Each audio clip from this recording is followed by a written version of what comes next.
একদিন স্বামী তার স্ত্রীকে প্রশ্ন করল, তুমি তোমার ফ্যামিলি আর সন্তানকে চাও নাকি আমাকে চাও?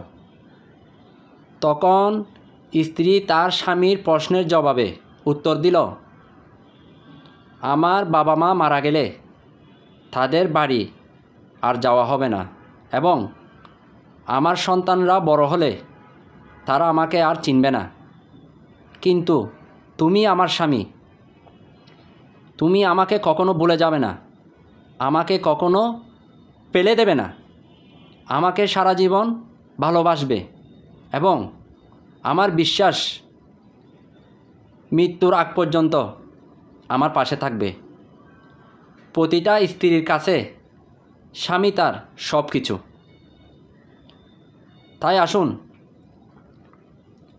এখান থেকে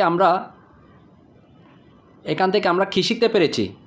এখান থেকে আমরা যে বিষয়টা আমরা এখান থেকে শিখতে পেরেছি সেটা হচ্ছে, প্রত্যেকটার স্ত্রীর উচিত স্বামীকে সম্মান করা, স্বামীর কথা মতো চলা, স্বামীর আয় রোজগার অনুযায়ী স্বামী যা কিনে দেয় তা হাসি মুখে গ্রহণ করা এবং স্বামীর সাথে মুখে মুখে তর্ক না করা, স্বামীকে প্রাণপ্রাণভাবে সেবা যত্ন করা, স্বামীর আদেশ সবসময় পালন করা এবং স্বামীকে যথাযথ মর্যাদা দেওয়া, স্বামীকে মানুষের সামনে, আত্মীয় স্বজনের সামনে ছোট না করা। এই কথাগুলো যারা আপনারা এই মুহূর্তে শুনতেছেন, আপনাদের প্রতি আমার ছোট্ট একটা রিকোয়েস্ট, মা এবং বোনেরা,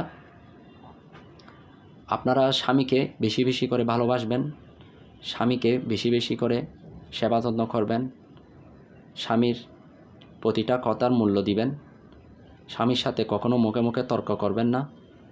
কারণ আপনি যদি আপনার স্বামীর সাথে মুখে মুখে তর্ক করেন, আপনার স্বামীর সাথে যদি আপনি বেয়াদবি করেন, স্বামীর আদেশ অমান্য করেন, তাহলে এতে স্বামী খুবই অসন্তুষ্ট হয়। আর স্বামী যেখানে অসন্তুষ্ট হয় সেখানে সে ঘরে কখনো বরকত আসবে না। তাই আসুন আমরা এই কথাগুলো থেকে আমরা শিক্ষা নিই এবং প্রতিটা কথা যেন আমরা গুরুত্ব সহকারে পালন করি। আমিন।